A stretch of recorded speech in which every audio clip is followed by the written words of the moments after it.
Good morning and welcome to the Wise Why. I'm Kirsty and this morning I am joined by another legend. This week it is Luigi Salmoiraghi, and I hope I've said that correctly. It's taken me years to practice. I adore Gigi. I would not have any of the marketing nouns that I have today if I hadn't had Gigi as a mentor. But as usual, this show is not about me. It is about my guests. So Gigi, please tell the audience all about yourself. First of all, buongiorno, hola, buenos dias, good morning. Thank you, Kirsty, to let me be your guest. You have been flattering me, so now I'm blushing and I'm a bit tense because, to be honest, even my wife says such good words about me. But anyway, so that's me, Luigi Salmoiraghi. You can call me Gigi, a short name of an already short name.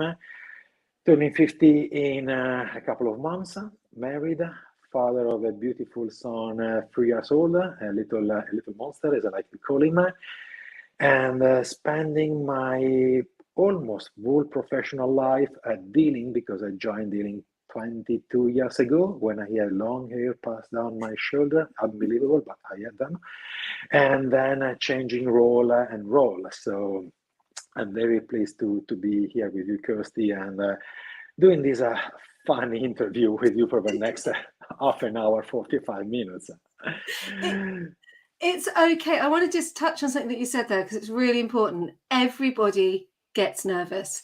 Every single person, even the most experienced speaker, even myself, I get nervous, and it's okay. So all I always say to people is take a deep breath, reset, and accept nerves, because honestly, it really doesn't matter, because we all get it. We all am and are. So give yourself permission to be nervous. So on that note, I'm going to ask you something that's a nice, simple question, because I know that nerves are difficult. So dealing 22 years.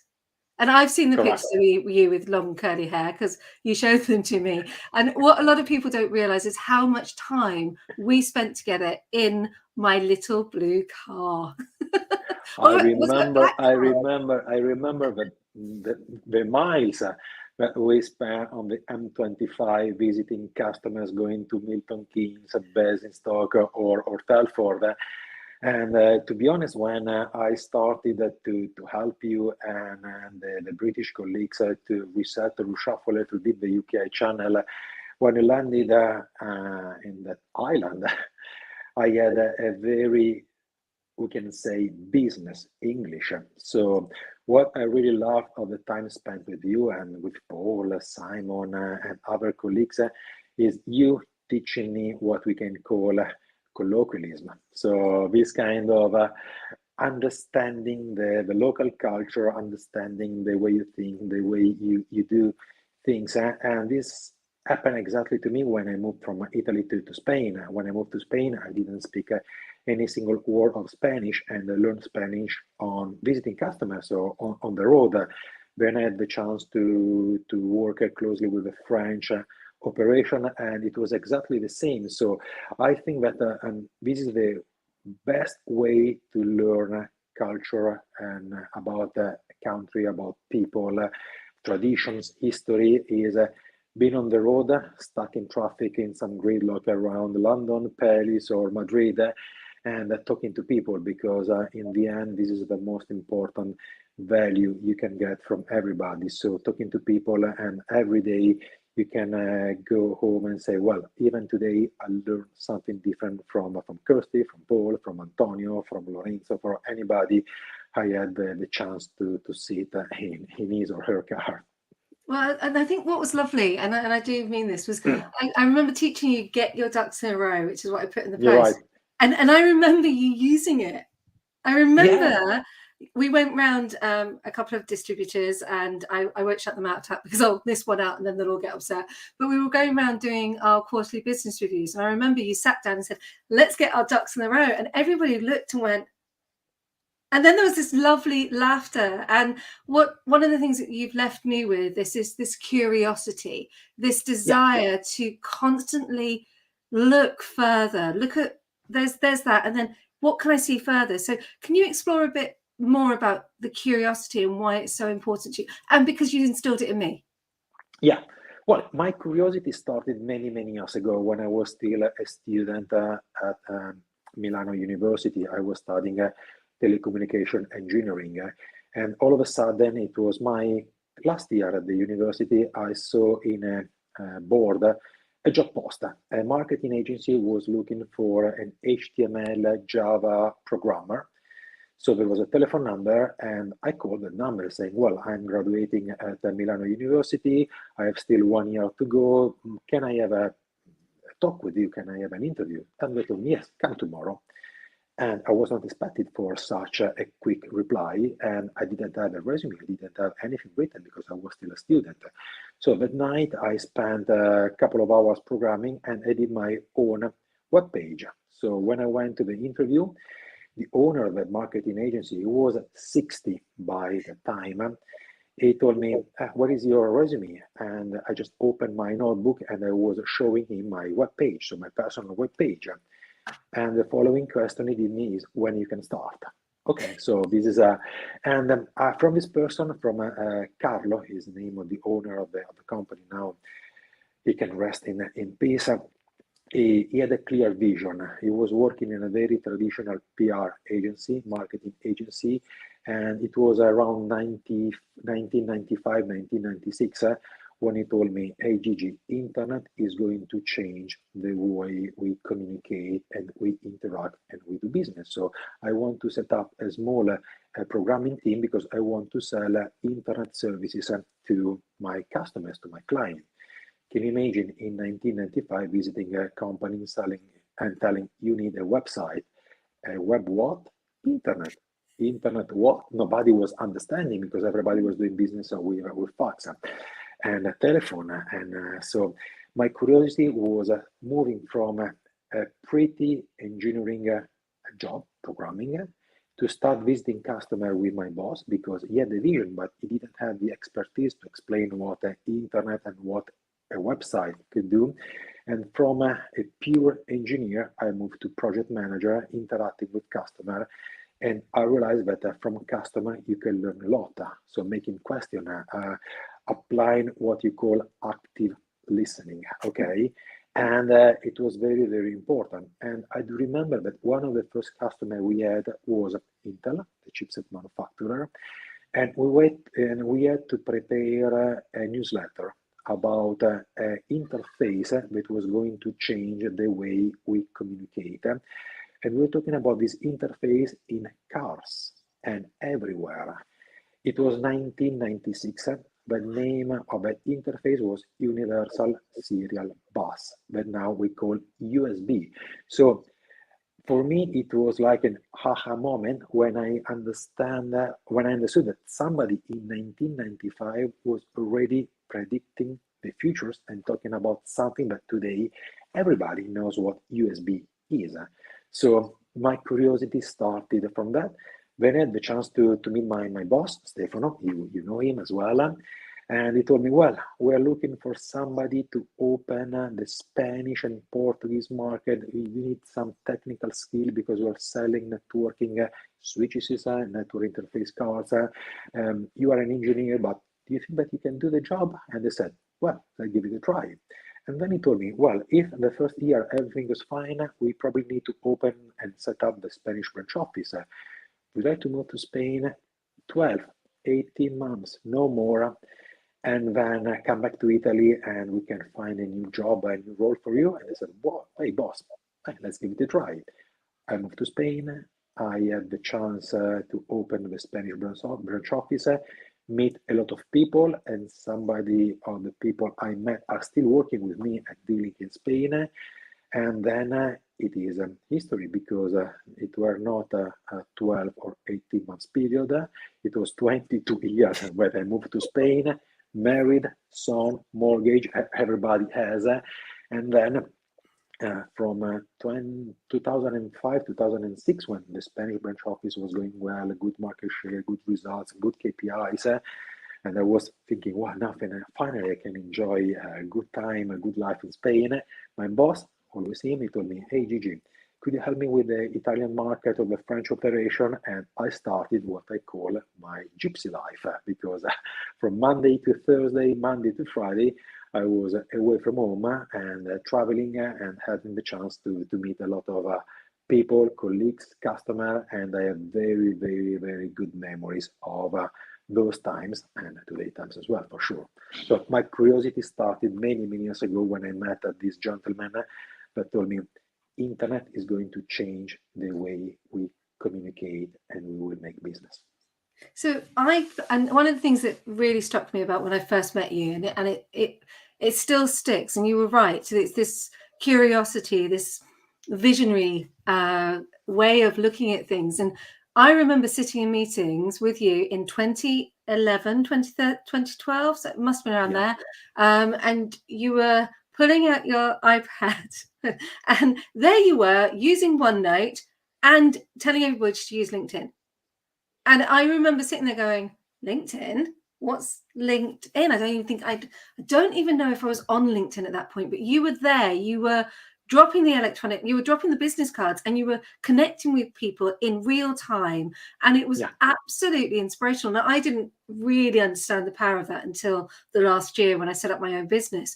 But the way you network and the way that you are with people, and one of the things that I've seen before on this live that we do is we talk about how you value every single person in the team and how important it is to ask everyone's opinion. And that's something that you always did. I mean, you came to me and you said, do you want to join Dealing? Because I was on a maternity cover, and I was like, I do, but I don't know where and you were like, well, you're a creative, marketing and channel comms. And I remember clearly you sitting me down, me feeling incredibly overwhelmed. And I will say I was more than overwhelmed in that office, looking at these Excel spreadsheets going, I just frozen. And you simplified and you grabbed me and you mentored me so that I could go out and run the channel comms. And I honestly, I wish everybody should have a Gigi in their lives.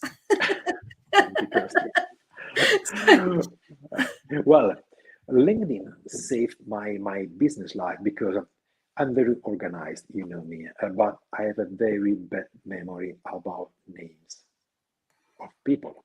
Okay, so unless I talk to somebody more than one time, I'm not able to remember names or family names. So when I found that LinkedIn could immediately help you to link to somebody, so without exchanging business cards, without going back to the office and writing down the business card in your notebook, I immediately jumped on the platform. It was at the very beginning that the platform was launched. Then now LinkedIn changed a lot.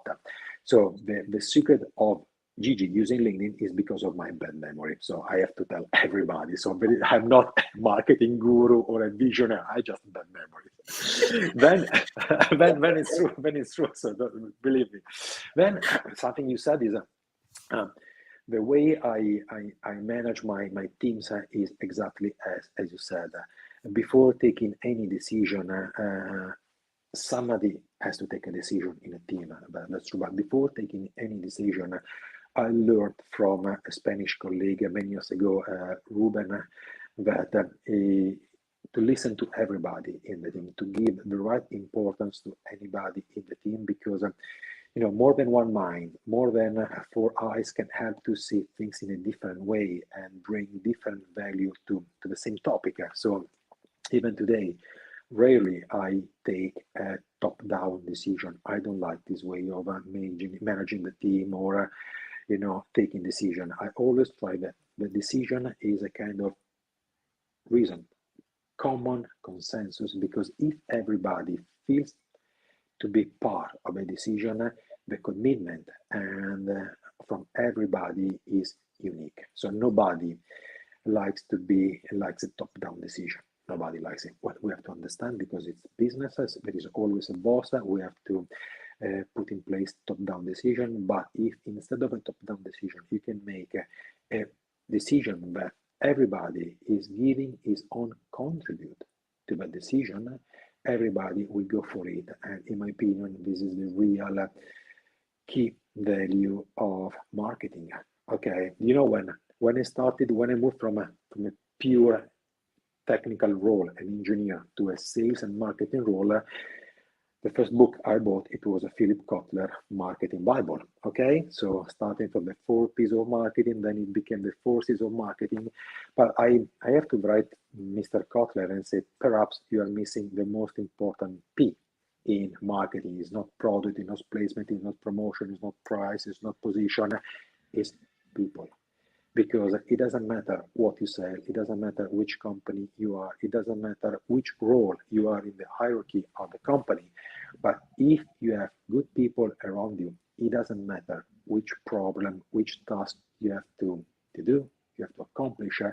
The good people will always help you, and most of the time save you from very difficult situations. And to be honest with you, I feel very lucky because the people I had the chance to work with have been very, very great professionals, but most important, very good people and friends. That's important. So this is the most important lessons I always bring with me. And when I have the chance to talk with you or some people that are not working anymore with me, and they remind the good times to spend together, and they tell me, hey Gigi, I remember when you told me this, I remember when you explained how to do this and to do that, and I'm still using it. For me is a prize, is an award for me that is more valuable or any other, awards or you can get from anybody. I wouldn't, honestly, I would not have been able to move on to the next role. I wouldn't be sitting here today running and doing. Every time I write a post for Instagram, and I think about, I run by the KISS principle anyway, but every time I'm writing a post for Instagram, I can feel the words, it's you and Rod Slater sitting there going, who? Red Rod. I love Rod. You and him sitting there going, who is your customer? It's like, wow.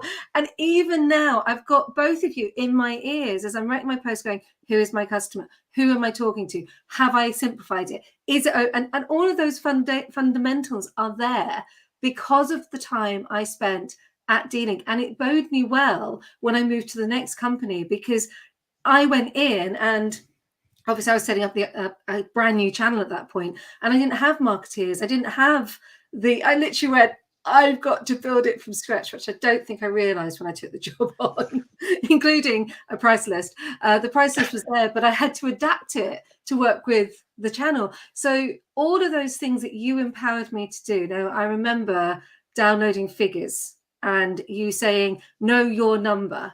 And at the time when you first said it, I was like, I don't know what he's talking about, but I'll look like I do. And I remember walking out, and I think I turned to Simon Fitch and went, what's he talking about?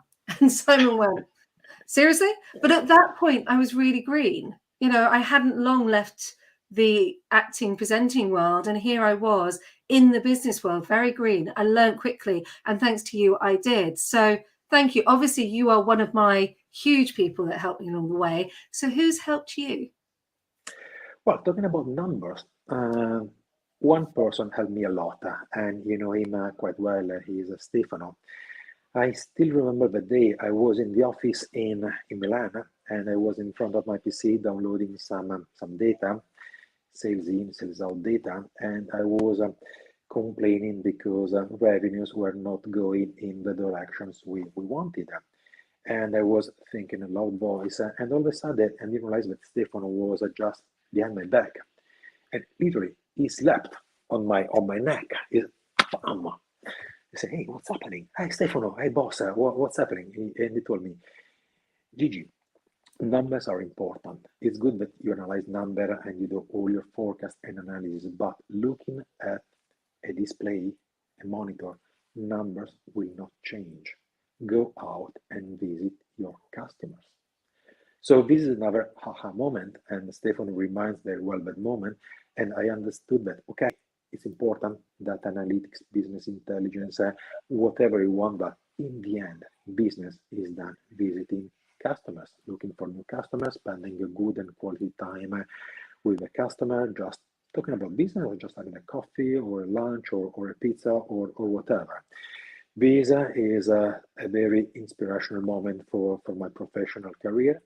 And another moment was in Spain. I was visiting Tech Data, We just started the business relationship with this big distributor in Spain, and after 1 month, the results were very poor. Believe me, it was a disaster. Revenues were not picking up.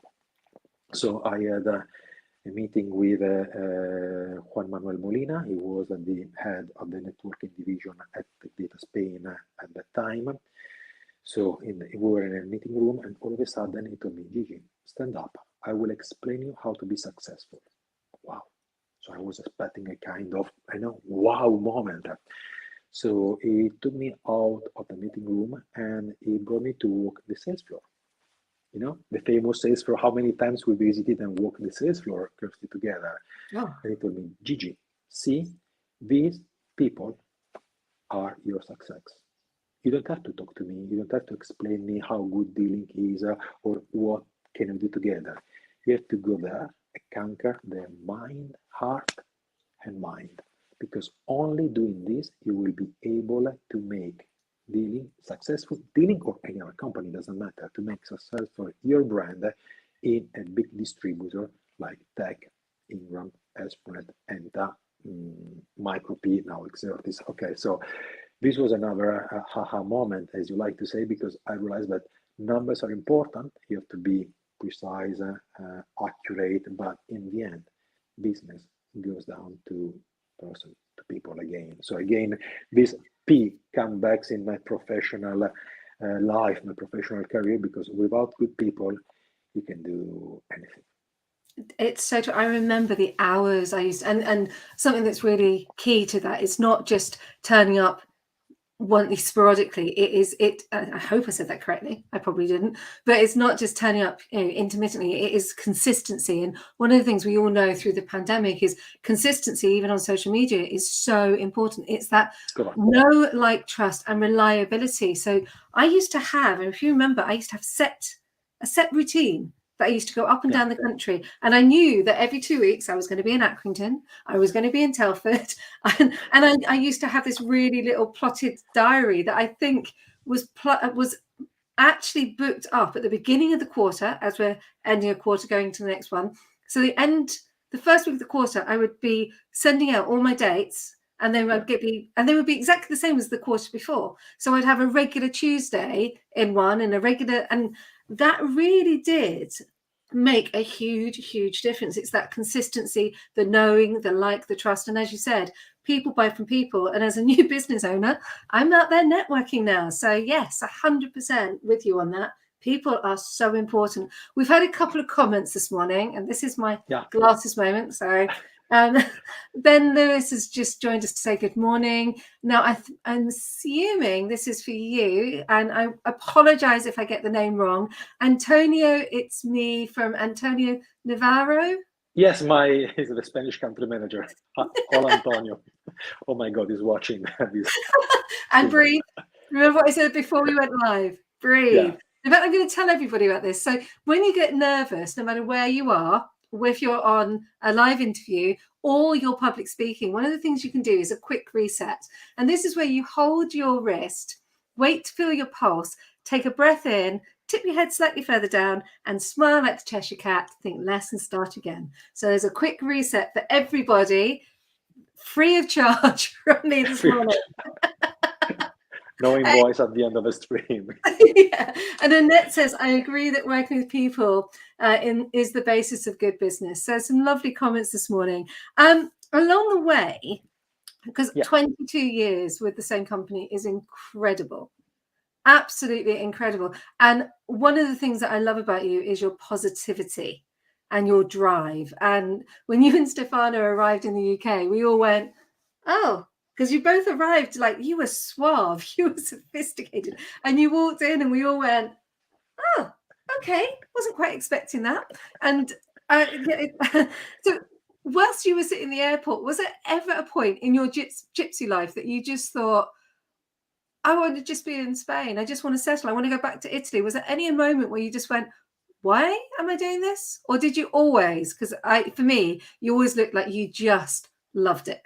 You always looked like it was picking up that bag and flying off was your thing. To be honest, I loved it and I still love it. So again, for sure, there are many moments when you're stranded in some airport because your flight is delayed or many times it's cancelled that you could swear at everything. So okay, and I say, why I'm here? I would like to be at home. I would like to be with my family. But again, if you do something I really love my job is how much I'm passionate about it. So okay, because I really enjoy being with people and enjoy the good quality time I could spend with people. So you're right. Sometimes you could be tired, especially Thursday, Friday evening when you have to fly back. You are tired the long week on the road, especially when I was on the M25. What a nightmare I had on that highway. But anyway, apart from the M25, but to be honest with you, I never regret spending time out of home. To be honest with you, now that I have a 3 years old boy, the pandemic, notwithstanding how tough and dramatic it was the situation, gave me the opportunity to enjoy some moments of my son that I would have missed forever. Okay, especially your mom, you have a 6 years old little one, especially in the early years. They're like sponges. So every day there is something new to discover, and they want mom and dad to be with them.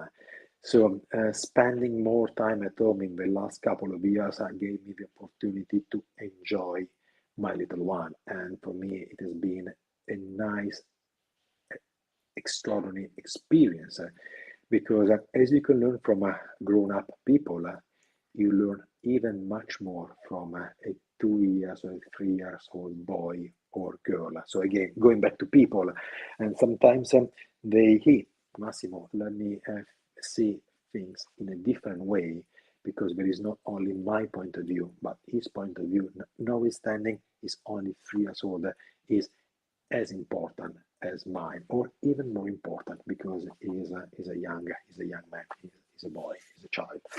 So I've got one more question because we have to. Unfortunately, I keep these quite. Unfortunately, but fortunately, I keep them quite short and snappy.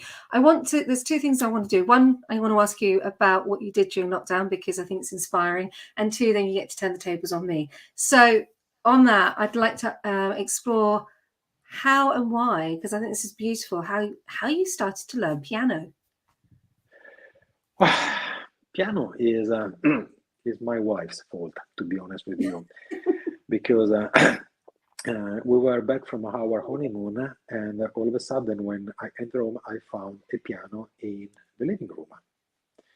So I had two options, two choices, or ask for a divorce after 1 week of marriage, or start learning piano. So divorce was more expensive than starting learning piano. So I decided to go that way because since I was young, I liked music, and I didn't have the chance or the opportunity to learn how to play an instrument. And piano for me is the king of the instruments.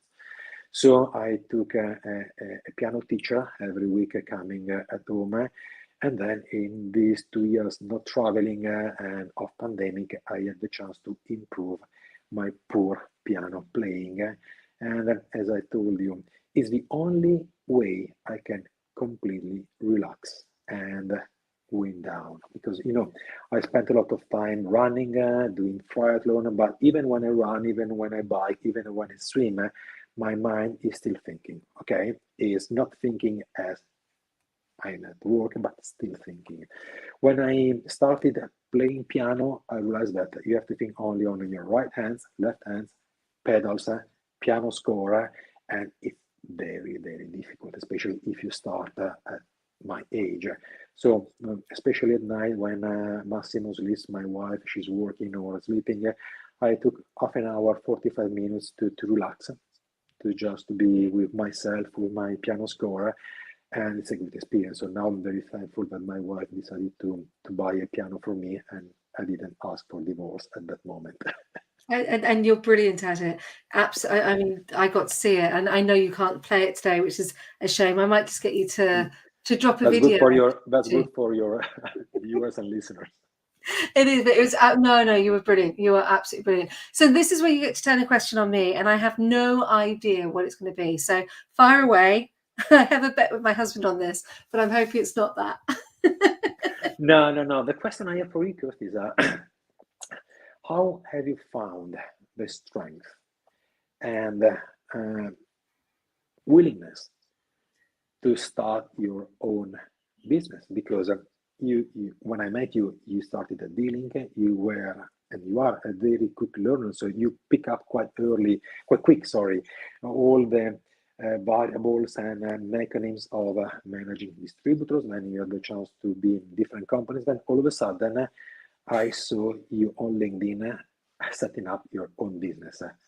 I want to ask you, how did you make that step, and how is it?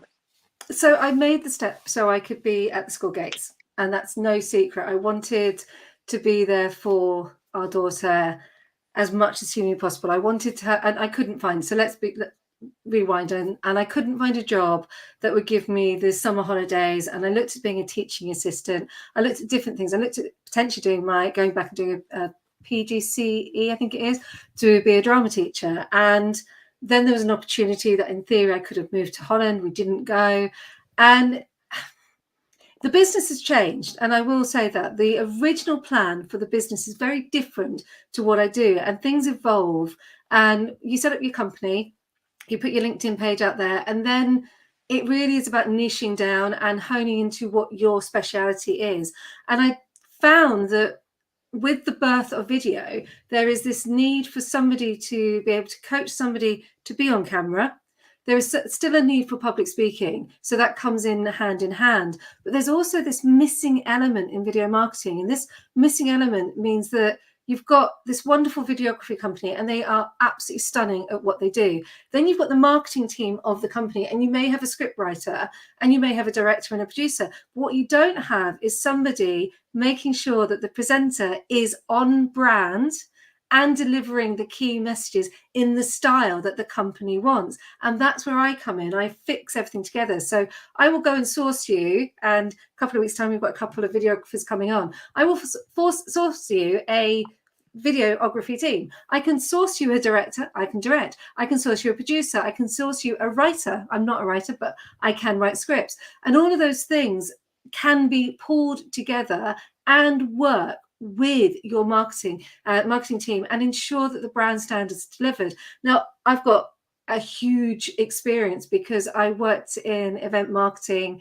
I've worked as a presenter, I've worked as an actor. So I've got the on camera, but I've also got the brand understanding and the business acumen because I worked in business for over 10 years. So understanding what works on paper, plus the emergence of the use of video, created Opening Doors Consultancy, public speaking on camera, using your voice online. And that is what I do. I am the keystone, as someone pointed out to me yesterday, of any video marketing campaign. I'm the hub. So it's like, you come to me and it's like, well, I'll do all of those problems and I'll bring it together and I'll take your pain away. And I had that on my website till yesterday, and about third page in. And my business mentor went, no, move it. So it's now on the front page as my landing page. So what I would say about starting up your own business is learning to get rid of your cloak of invisibility. Thank you, Joy Foster. Takes a long time. Takes a very long time. And actually, it takes about 1.5 years to really hone what you are doing.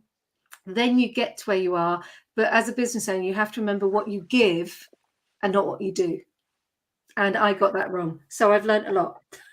And how do you feel on the very day one? So the day before, you were employed working for company ABC with monthly salary, benefits, and your business life were scheduled.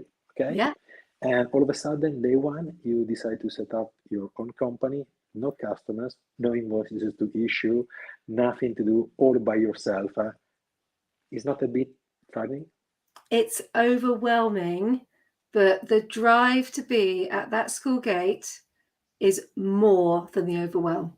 And the drive to be there in the summer holidays is more than any overwhelm ever will be. So imposter syndrome was there.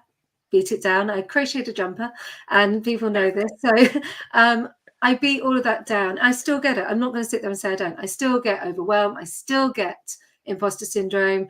I have it all the time. Every morning I wake up and go, am I going to do this? Yes, I've got a mountain to climb. I get my structured book. I write down what I need to do. I work out. And one of the things that I've learned to do this year is I've stopped multitasking, as you used to say to me in the car. I remember, are you multitasking again?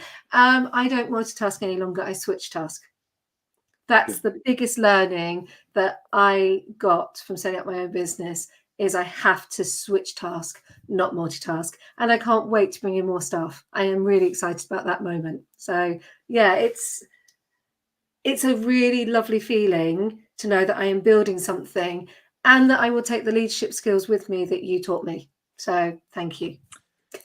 Thank you. Well, about multitasking, I have to say that little by little, I'm also switching tasks and doing one task at a time.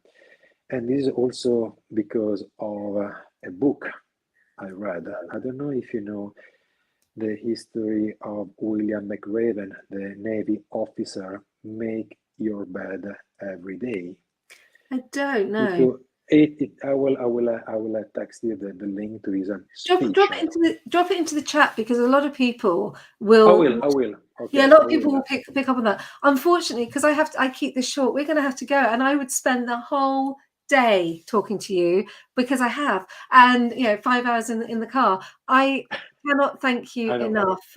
We've had some lovely comments. Sorry, from Paula Cannon. Oh, thank you, Paula. Sorry, she was a bit late. You don't need to worry. This is not work. Thank you so much. I've really appreciated it.